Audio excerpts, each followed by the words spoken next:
sei que ali a voz de Deus está.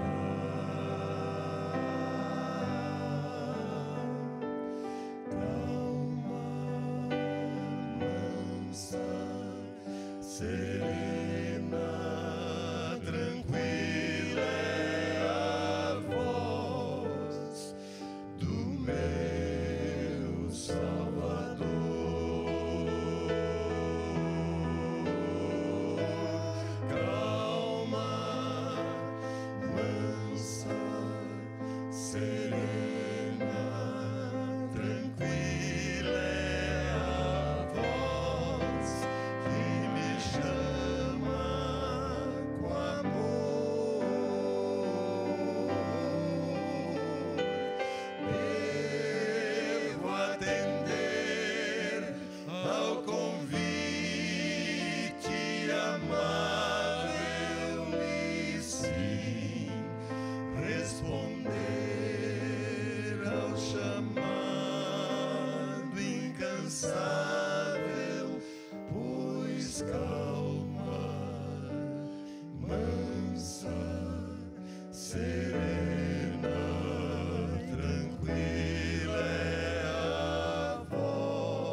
Quem tem arautos, tem quase tudo, viu? A gente aprende. Obrigado, arautos do rei. De sempre. Trouxe a Bíblia? Pode ser assim, pode ser num tablet, pode ser num smartphone. Hoje já é o nosso terceiro encontro desta semana, de 8 encontros.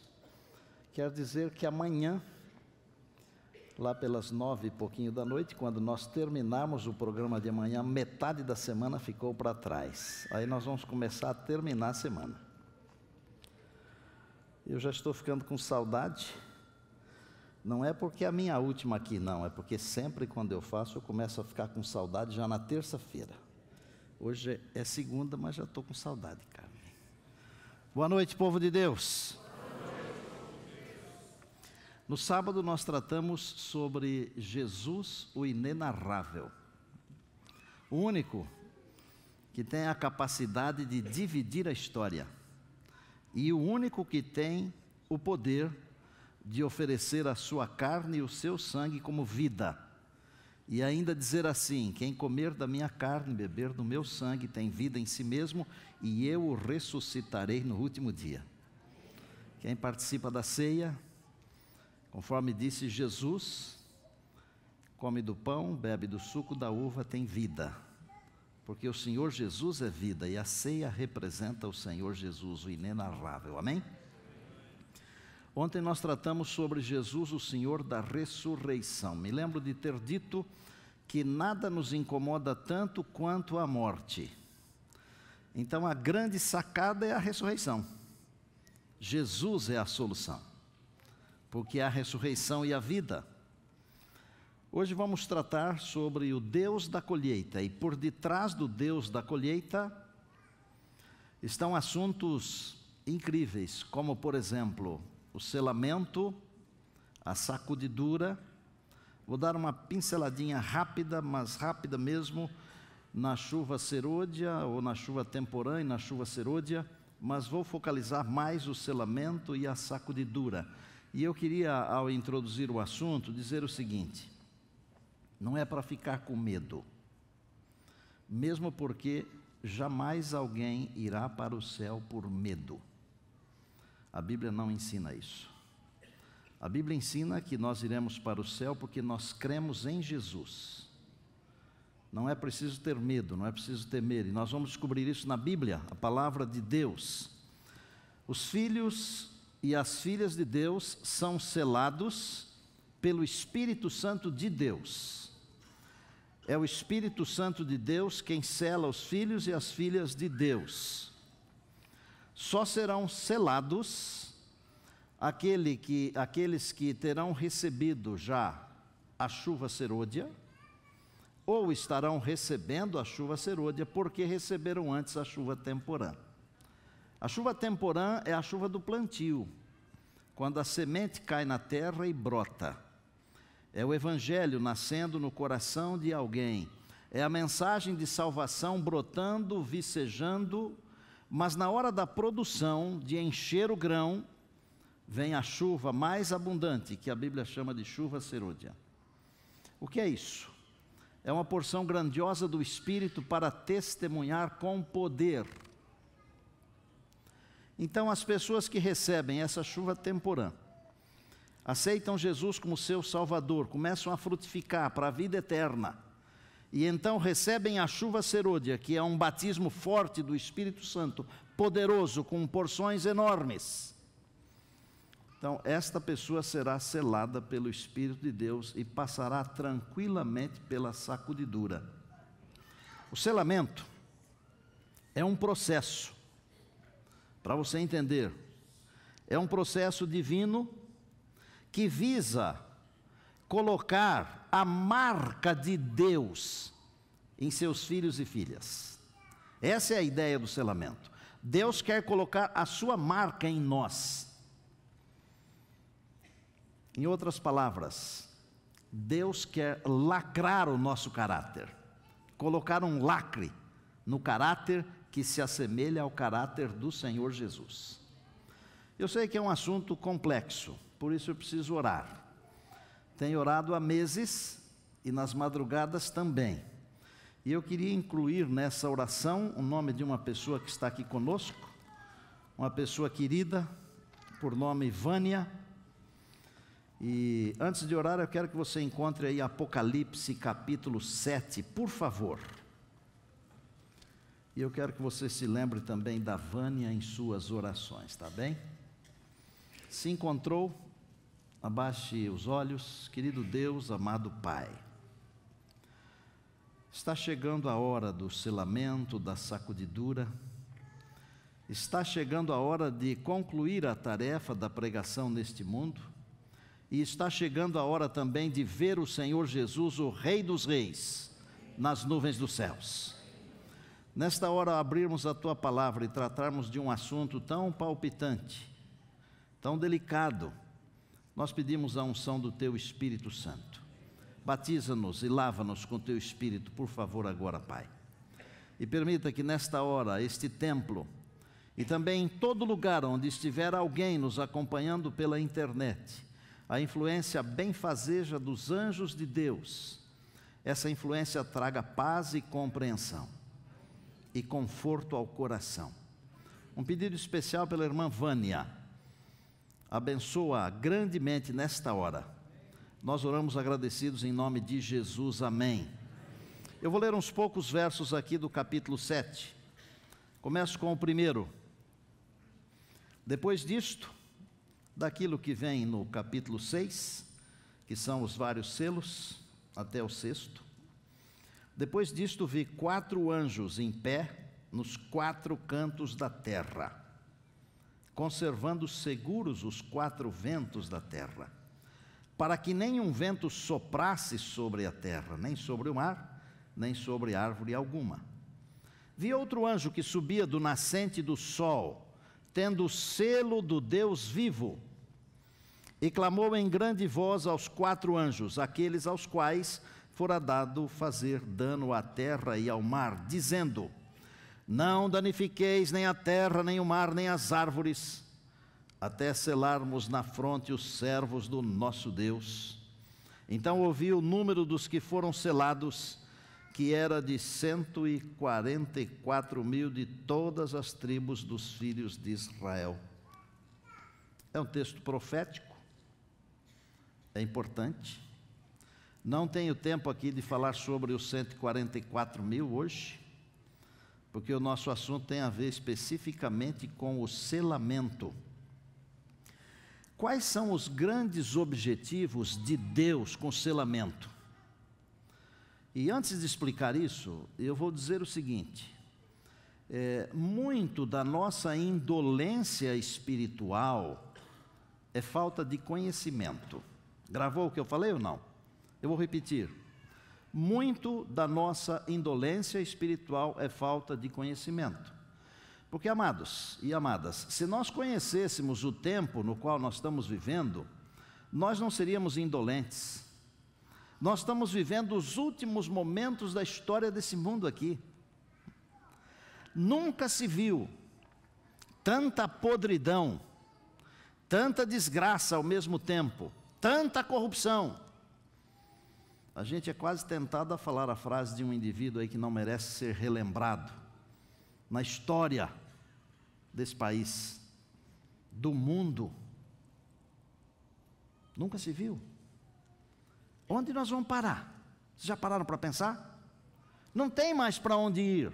Não dá para olhar para lá, não dá para olhar para cá, nem para lá. Tem que olhar para cima, porque a nossa saída não vem nem da frente, nem de trás, nem da direita e nem da esquerda, ela vem de cima. Ela vem do Senhor Jesus, que aparecerá nas nuvens dos céus. Que objetivos Deus tem com o selamento? Se quiser anotar aí, são apenas 3 ou 4. Primeiro, fixar na vida dos seus filhos os imutáveis princípios da lei de Deus. Está fácil hoje a fixar na nossa mente e coração os princípios da lei de Deus? Não está. E por que não está? Porque aquele que quer afixar em sua mente, em sua vida, os princípios da lei de Deus, ele tem que andar na contramão da vida. Ele tem que nadar contra a correnteza. Você pode pesquisar e assistir e ler. Qualquer coisa que é contra Deus, ganha volume. Mas se você fala de Deus, você é criticado. Já percebeu isso? Se você sair por aí com uma camiseta, blasfemando de Deus, um monte de gente vai te aplaudir. Mas se você sair por aí falando que Jesus vai voltar, esse cara é fanático, é fundamentalista. Eles vão falar isso. Por quê? O mundo está caminhando numa outra direção. Mas um dos grandes princípios, um dos grandes objetivos é fixar em nossa vida os princípios da lei de Deus. Segundo, fazer com que os selados sejam fiéis na observância do sábado, em razão de que o sábado será, se é que já não está sendo, a pedra de toque nos dias finais. Vai tudo bem, até você falar do sábado. Quando você fala do sábado, fica tudo ruim. Terceiro, preparar os fiéis para que passem incólumes pela sacudidura, Haverá uma sacudidura onde a palha será extirpada, mas os selados permanecerão. Então esse é um dos grandes objetivos do selamento. E quarto, preservar os fiéis de Deus da destruição final. Por que você acha que o anjo falou para os 4 que estavam segurando os ventos lá, esperem aí até selarmos? Porque estes que estiverem selados, eles serão protegidos. E se você estiver selado, você poderá até estar no epicentro dos terríveis acontecimentos finais. Você será protegido por Deus, porque Deus não vai deixar que o seu selo se vá. Glória a Deus, diga aleluia. Eu vou ler um trecho, vou pedir permissão para você, para ler um trechinho que está num livro chamado Testemunhos Seletos. É o volume 2 e a página é 179. Enquanto Satanás instava com suas acusações, parece o nosso tempo ou não? E buscava destruir o povo de Deus, santos anjos invisíveis passavam para lá e para cá, colocando sobre eles, os santos de Deus, o selo do Deus vivo. Estes são aqueles que se acharão sobre o monte de Sião com o Cordeiro. O que é que nós lemos agorinha em Apocalipse 7? Que os 144 mil são aqueles que estarão com o Cordeiro no monte. Há na Bíblia 2 tipos de selamento, irmãos. E às vezes nós fazemos momentos de discussões de coisas que não nos ajudam em nada na nossa fé e na nossa vida espiritual. Mas é bom entender as coisas, não para ficar pisoteando em cima dos outros, tripudiando em cima dos outros, mas é preciso saber para não ser levado pelos ventos de doutrinas. Um selamento é o selamento primeiro que acontece por ocasião da conversão. Todos aqueles que passam pelo processo da conversão, eles são selados pelo Espírito Santo. Isso é impressionante. Aceitou Jesus, teve a sua vida transformada por Jesus, está selado pelo Espírito Santo. Aleluia.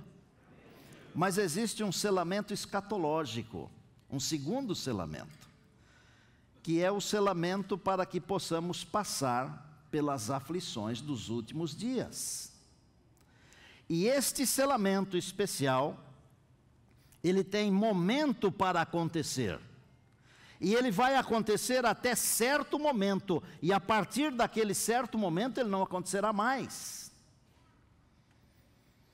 Quando nós falamos de porta da graça se fechando, dá um arrepio. Aliás, hoje já não dá mais arrepio, coisa nenhuma, né? A gente fala um monte de coisas, as pessoas saem daqui do mesmo jeito que entraram, mas nessa igreja não, graças a Deus, diga amém. Amém. A porta da graça ainda se acha aberta, gente. Os anjos de Deus estão passando de um lado para o outro aí, e eles estão aqui. Nós não os vemos, mas eles estão aqui. E eu louvo a Deus por isso. Nós não estamos sozinhos. Os anjos de Deus continuam segurando os ventos. Daniel 12:1 diz que haverá uma angústia qual nunca houve. E quando essa angústia qual nunca houve chegar, todo o caso já estará decidido.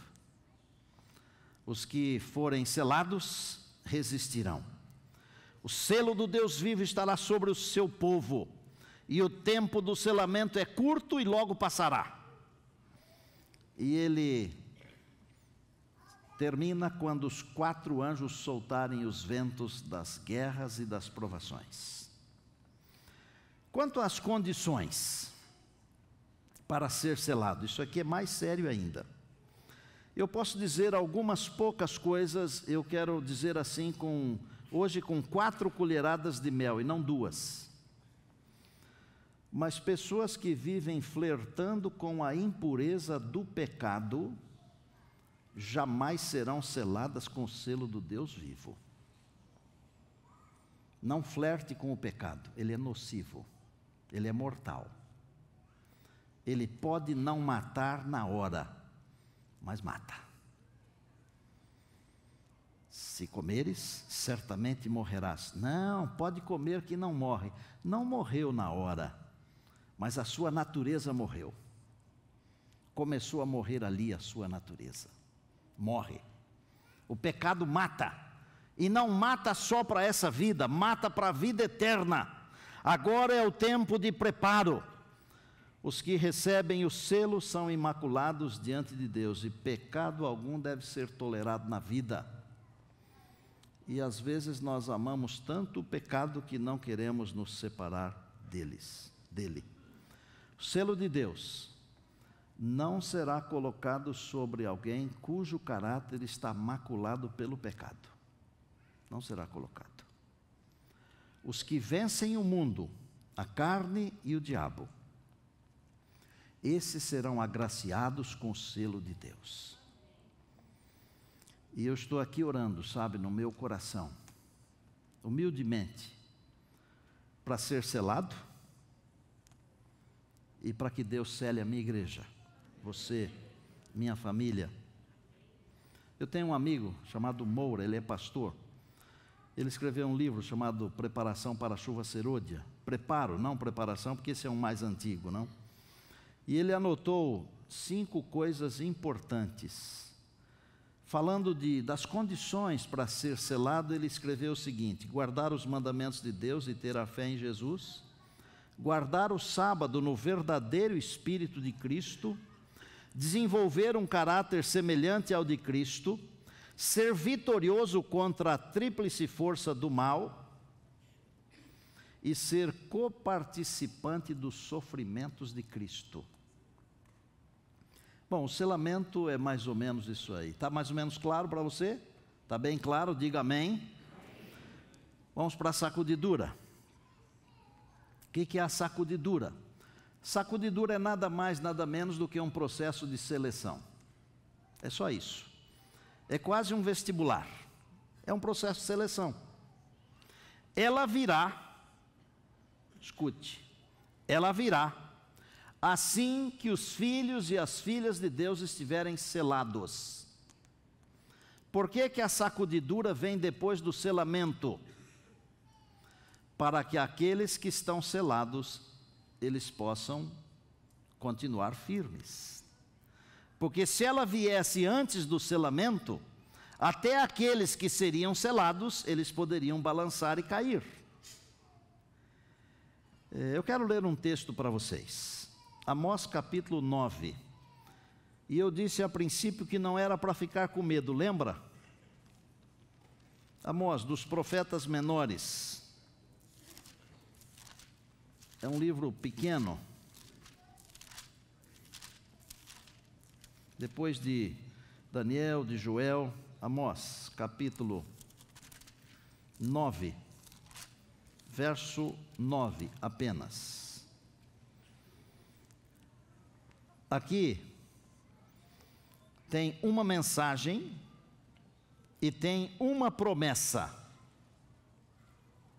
Quando Jesus disse, examinais as Escrituras, ele estava falando também disso aqui. Veja o que diz o texto, 9:9. Porque eis que darei ordens e sacudirei a casa de Israel entre todas as nações, assim como se sacode o trigo no crivo. Quem é que vai ser sacudido? Que casa? O Israel. O Israel de hoje somos nós, você e eu, a igreja de Deus. A casa de Israel será sacudida. Olha a promessa no finalzinho do verso. Sem que caia na terra, quantos grãos? Nenhum. Deus vai enviar uma sacudidura sobre a casa de Israel, sobre a igreja de Deus, sua igreja. Mas nenhum grão cheio vai cair da peneira. Os que me acompanham, que leem meus livros, veem meus sermões, vocês sabem que eu sou da lavoura, da roça. E é muito fácil para alguém que trabalha na lavoura entender o que é sacudidura. Quando você colhe qualquer tipo de mantimento, eu vou explicar com feijão, por exemplo.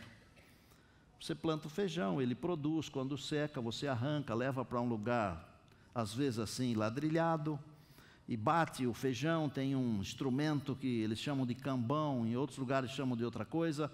Você tira a palha grossa, mas fica misturada ao grão a palha fina. Você coloca aquilo tudo numa peneira, sacode bastante, tudo que é mais fininho já escapa pelos vãos da peneira. Mas algumas coisas ainda ficam misturadas entre os grãos. E o vento vai passando e com a peneira você vai jogando aqueles grãos para cima e o vento vai levando a palha embora. E se o agricultor ele é bem treinado, ele não derruba da peneira nenhum grão. Nenhum. O meu pai fazia isso. Eu lembro muito bem. Eu derrubava, porque era aprendiz. Aprendiz é assim. Todo mundo tem que aprender um dia. E uma coisa que nós precisamos aprender é sobre a salvação. Deus não manda essas mensagens para a gente ficar com medo. Veja, no mesmo verso que ele fala que vai sacudir a sua casa, ele diz assim: mas nenhum grão vai cair no chão, nenhum. Se o grão estiver cheio, ele não cai, porque o vento não leva embora. Mas tem que estar cheio do Espírito Santo, tem que estar selado. Amados, se eu tivesse que definir o que é sacudidura, eu diria apenas que é um processo de seleção e apostasia, nada mais. Então é assim, não dá para eu ficar olhando para você e você ficar olhando para mim. Um fica olhando para o outro fica olhando por um. Quem é que vai cair? Quem é que vai ficar em pé? Isso aqui não é política. Porque ontem à noite estava todo mundo querendo saber quem continuou, quem não continuou. Vocês lembram disso? Isso aqui é salvação. Nós não podemos torcer contra o outro. Nós temos que ajudar o outro. Nós temos que ser ajudados. Juntos nós somos mais poderosos, mais fortes. Há certas coisas na escatologia que são para todos os povos, irmãos. Mas a sacudidura não é para todos os povos. A sacudidura é para a casa de Deus. Quem é que vai embora na sacudidura? Quem vai embora? Vai embora aquele que não aproveitou o bom tempo para navegar. Aquele que não aproveitou o tempo de paz para construir fortaleza. Gente, pessoas inteligentes não deixam para construir fortaleza no tempo de guerra, porque no tempo de guerra não se constrói fortalezas. Elas têm que ser construídas antes. Está na hora de construirmos a nossa fortaleza de comunhão com Deus, de ficar perto do Senhor, de abandonar as coisas desse mundo aqui. E amados, às vezes nós sabemos muito mais, mas muito mais das coisas desse mundo aqui do que das coisas de Deus. Que tipo de preparo estamos tendo nós? Será que nós vamos aguentar o tranco? Desculpem falar com clareza assim, mas é com amor.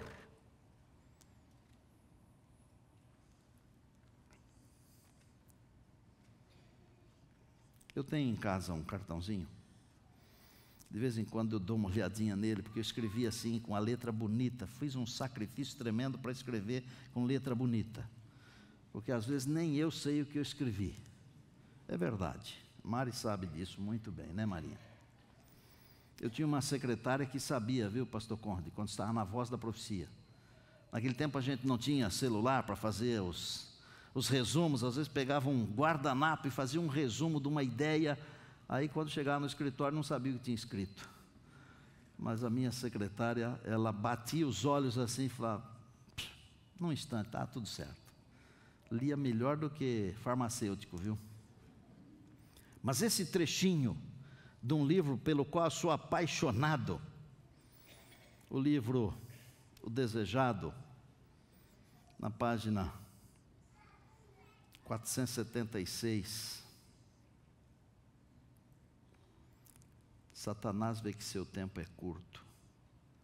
Ele coloca em operação todas as suas forças. A fim de os homens serem enganados, vá contando os verbos aí comigo.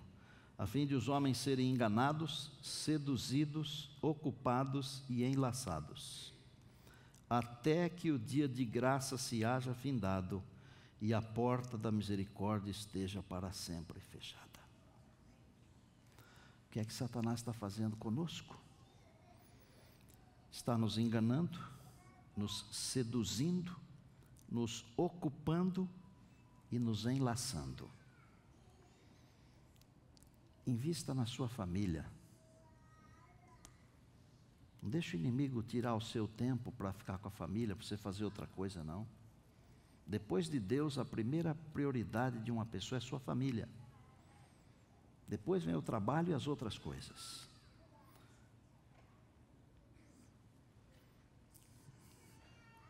Quero descrever algumas das muitas causas da sacudidura.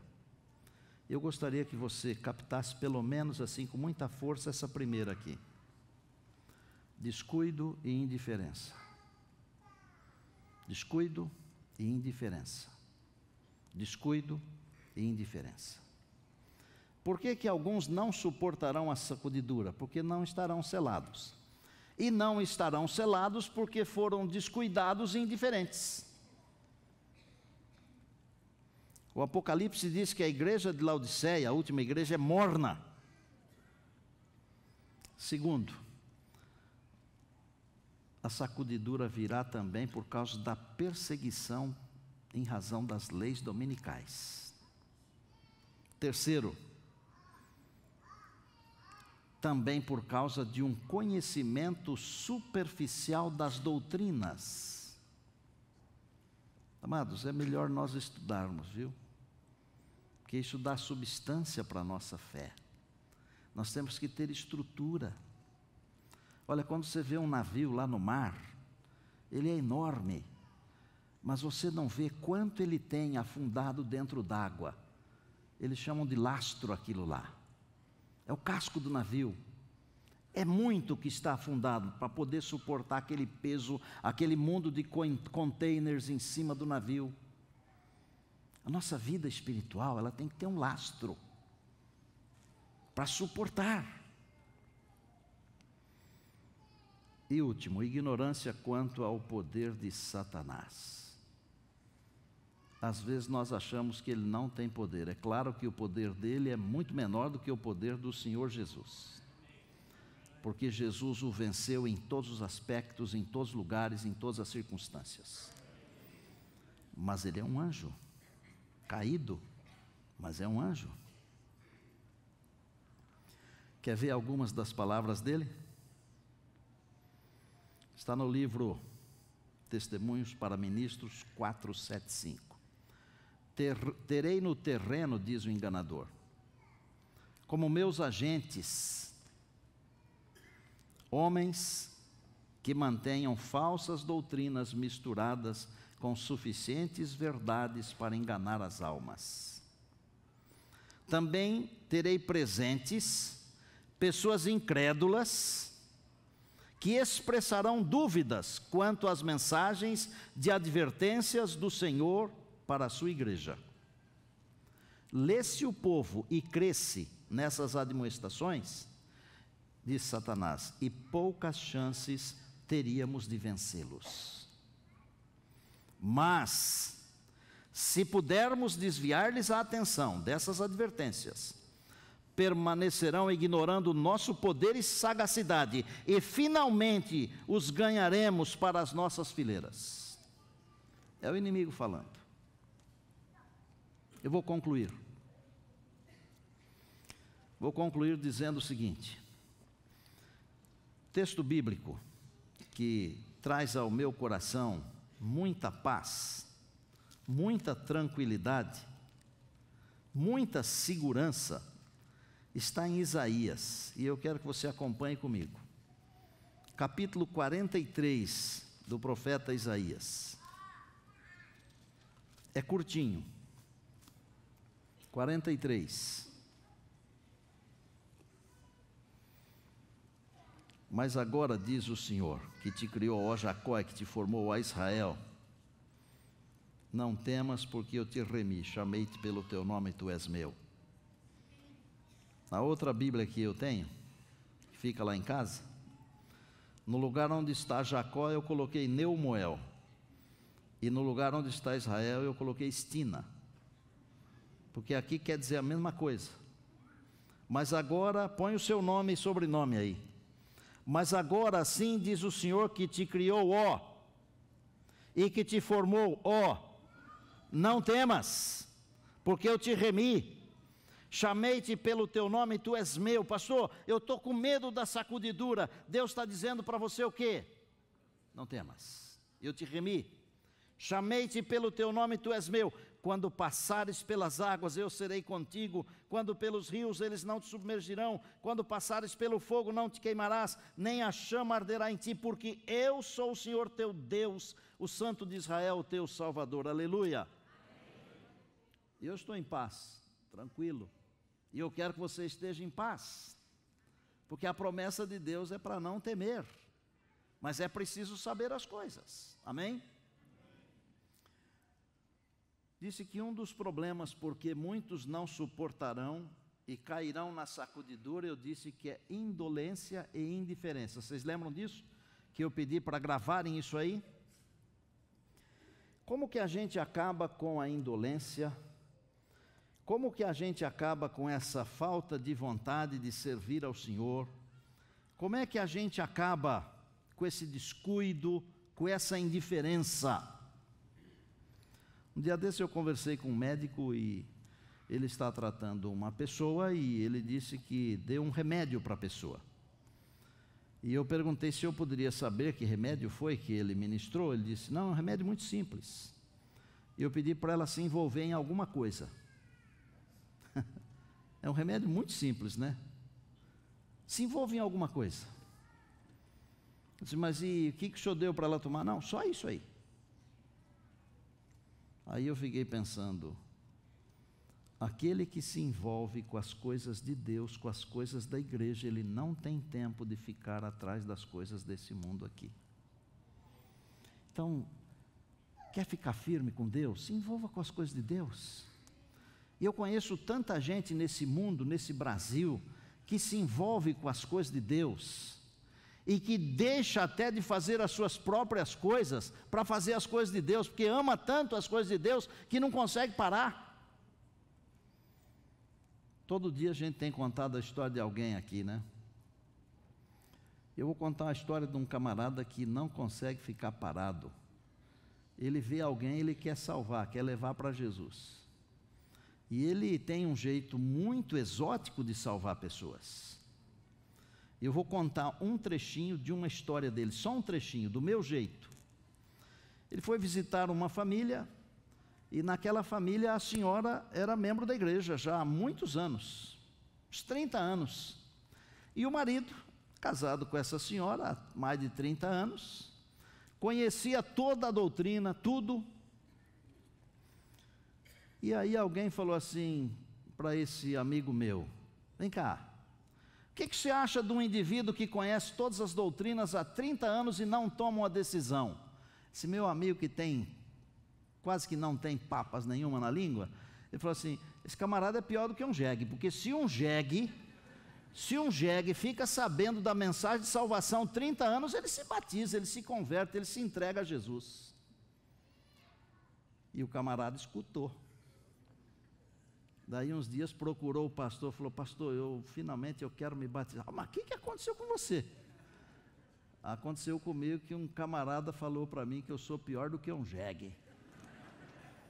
É um jeito exótico ou não é? Mas é um camarada que não para. Ele conseguiu fazer culto semanal no seu condomínio. Ele conseguiu fazer coisas incríveis, mas isso eu não posso contar para vocês, porque ele vai contar. Pastor Márcio, sobe aqui. Recebam ele com carinho, gente. Você e Dona Maria Helena estavam chegando de Manaus? Nós trabalhávamos Trabalhávamos em Manaus, era departamental de publicações e mordomia lá na União Noroeste. E aí vocês mudaram para Aí viemos transferidos Juazeiro. para Juazeiro da Bahia. na Bahia, Terra boa, quente, muita à muriçoca, margem do São Francisco, margem do Rio São Francisco. do lado de Petrolina. Do lado de Petrolina, amiga do Pernambuco, os dois se dão muito bem, Deu muito bem. enquanto estão Como calados. é que aconteceu a história lá com o síndico lá do seu condomínio? O que ele fazia? Quando nós chegamos no condomínio, o síndico, durante terça, quarta e quinta, ele tirava esses dias só para beber. E tomava aquelas cervejinhas chamada piriquete, que eles chamam lá. Aquilo ela tomava assim, que enchia de mesa assim, depois ele enfiava tudo dentro das caixas lá, não sei onde é que botava, e enchia outra mesa lá, tudo de garrafa vazia.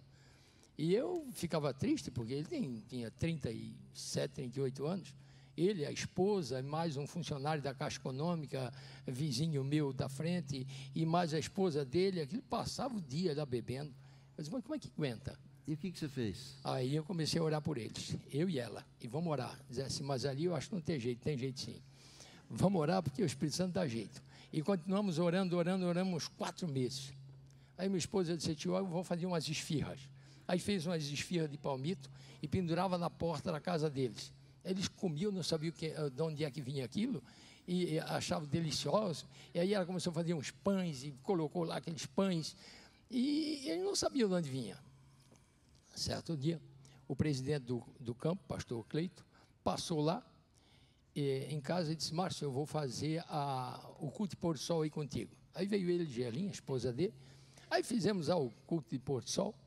Aí a hora que ele foi embora, já eram as 8 e pouco da noite, 9 horas, aí eu fui, acompanhei ele até o portão, e lá abri o portão, tudo mais, e eu e a minha esposa íamos voltando, e a segunda casa ali era do síndico, e ele estava lá bebendo. Mesa cheia de cerveja e mais não sei para onde, pelo chão, os 4. Aí ele me chamou, disse, Márcio, vem cá. E todo sábado, quando eu vinha do culto, ele estava lá fazendo churrasco, carne de porco e cerveja, e me convidavam, eu dava um abraço neles, não, eu vou almoçar em casa. E agora, naquele dia, me chamou de novo. A sua esposa foi junto ou ela? Não, minha esposa caiu fora, porque ela já sabe que coisa ia pegar. E ela tem medo que eu vou apanhar. Aí, ela caiu fora e eu fui. Disse, rapaz, não tem medo. Aí que a coisa é feia. E eu fui. Só que eu não sabia que o rapaz, esse rapaz, tinha 3,12. Sabe o que é 12? Sim. Aqui é a espingarda 12. Perfeitamente. Aquela- Até de cano duplo. Olho preto, é essa mesmo. Ele tinha 3. E eu não Eu sabia. não tenho nenhuma. Não, eu também não. Espingarda que eu tenho é essa. E atira bem, A viu? minha tá ali, ó. Não, tem que atirar. Aí eu cheguei lá, olhei para ele, disse assim, quer tomar uma cervejinha aí? Eu disse, rapaz, eu vou te dizer uma coisa. Olha que eu conheço esse Nordeste inteirinho. E eu nunca vi um jegue com focinho vermelho, como vocês 4 aí dentro, por estar tomando cerveja. Você chamou o camarada de jegue. Eu chamei de jegue. Eu disse que eu nunca tinha visto um jegue com focinho vermelho, como ele estava com o nariz vermelho, de tanto tomar cerveja. E aí eu esperei o copo da cabeça. E a garrafa também. Aí eu fui vir para onde eu ia sair, né?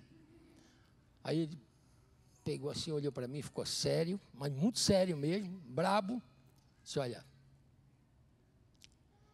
2 coisas que eu odeio na vida. É padre homossexual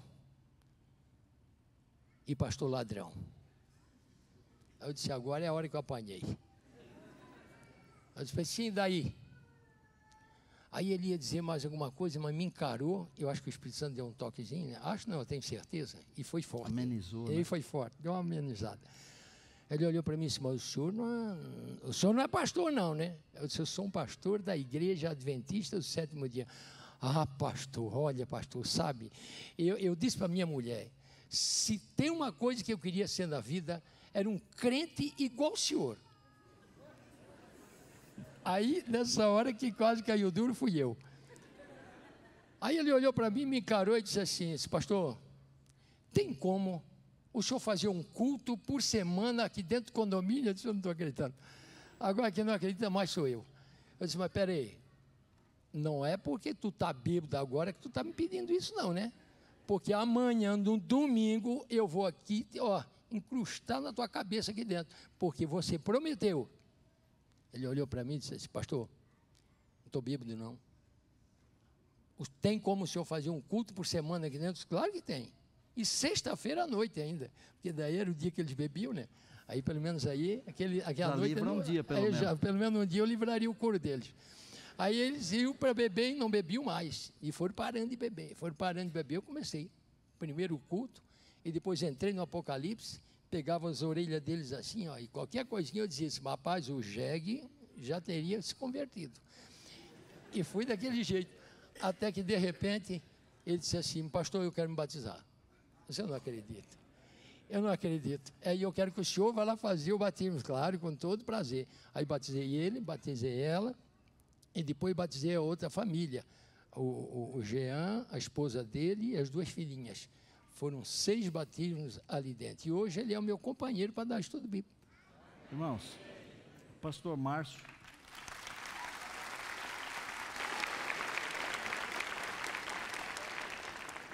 Pastor Márcio é comportor do Bom desde 1989. Agora ele já está jubilado, mas ele continua ativo. E ele já levou aos pés do Senhor Jesus algumas centenas de almas. Sabe por quê? Não tem indolência. Não tem indolência. Obrigado, amado. Eu vou lhe contar só mais uma. Posso contar mais uma? 1 minuto. Das centenas que eu tenho lá, eu posso contar uma, né? Mas eu estava lá arrumando os dentes, né? Porque eu fumei 60 cigarros por dia. Né? Gerente de banco, peguei 2 câncer e tudo mais. E então meus dentes vêm com problema, né? E aí, fui lá, na dentista, a doutora, e até comecei a falar sobre alimentação, estilo de vida. Ela disse assim, mas como é que você sabe tanto? Porque eu já tive problema. E a senhora vai ter problema também, né? Não adianta que o doutorado não vai livrar a senhora, não. Aí ela começou a falar sobre, pois é, como é que você conhece bastante, eu não sei, e ela também conhece. Claro. PhD. Aí, de repente, eu disse para ela assim, doutora, a senhora é doutora em dente, eu sou doutor em salvação, a senhora não está afim de estudar a Bíblia, não? Estamos estudando agora, estou preparando ela para o batismo. Aplaudam ele, gente. Obrigado. Vamos lá.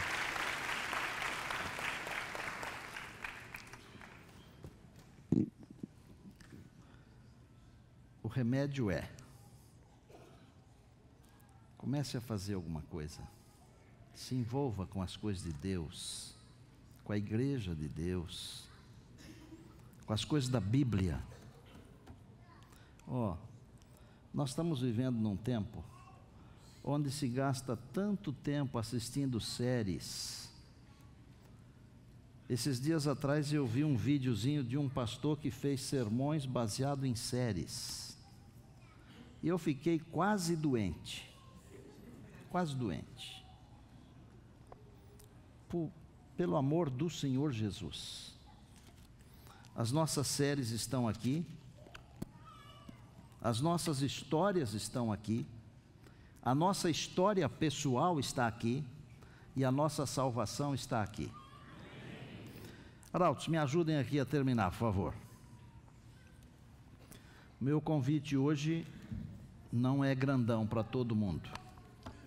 É pequenininho e para alguns poucos que querem sair da mornidão e se envolver com as coisas de Deus. Para poucos que querem, a partir de hoje, deixar o conforto, sair da zona de conforto, começar a estudar a Bíblia com alguém, ser mais fiel nos dízimos, nas ofertas, ser mais fiel aos cultos, ser mais fiel aos mandamentos de Deus, ser mais amigo de Jesus. E se você é essa pessoa que está precisando de tudo isso e muito mais, tenha a coragem de se levantar e enquanto eles estiverem cantando, diga para Deus que você quer isso. Deus vai abençoar você.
tristeza e agonia,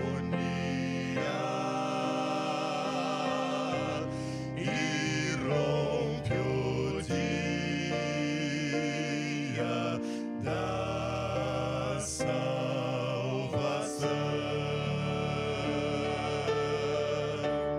Rejubilai, cantai em aleluia, cantai, cantai, aleluia.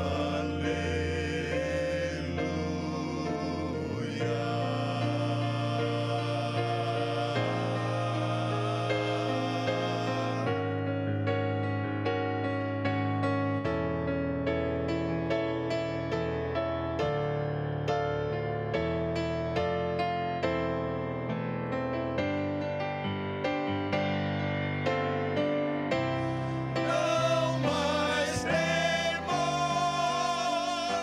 não mais tribulação,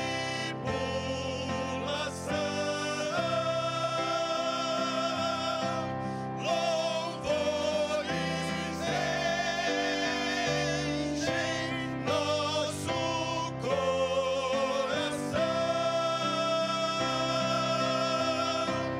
Ó, festejai no dia nova luz,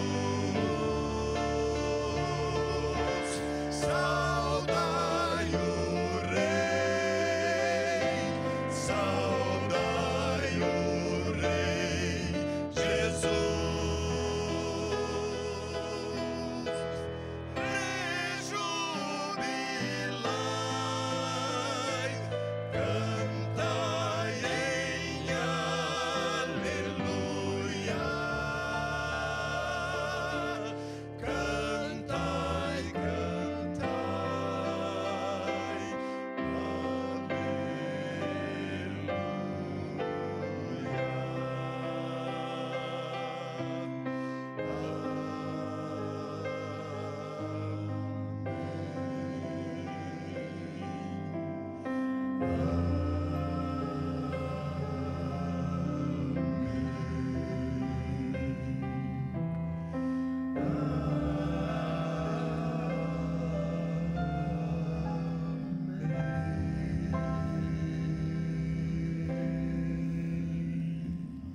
Amém.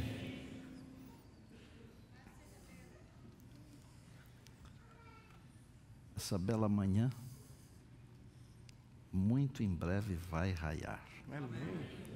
Isto quer dizer uma coisa: que nós estamos vivendo a noite. Se prepare, por favor. Se aproxime de Deus. Saiba que Deus tem todas as soluções, todas as saídas. Se agarre a Deus. Eu às vezes fico pensando que se, como cristão, eu fosse como algum torcedor de algum time bem conhecido aqui de São Paulo,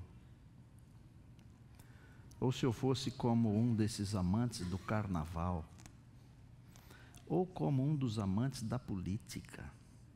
Vocês já viram como esse povo dá a vida pelo futebol, pelo carnaval, pela política? Já viram? Dê a sua vida pelo Evangelho, pelo Senhor Jesus, por favor. E muito em breve, quando a noite terminar, o Senhor Jesus vai aparecer e será um novo dia. Uma manhã maravilhosa para você e para mim, para nós. E para você que nos acompanha pela internet igualmente. Jesus está vindo. A noite vai terminar. Se agarre a Jesus. Ele vem logo. Senhor Deus, que coisa linda essa música. Obrigado por esses amados aqui. Essas vozes. Quero que o Senhor dê saúde para esses amados cantarem até o dia da volta de Jesus. Abençoa suas famílias também.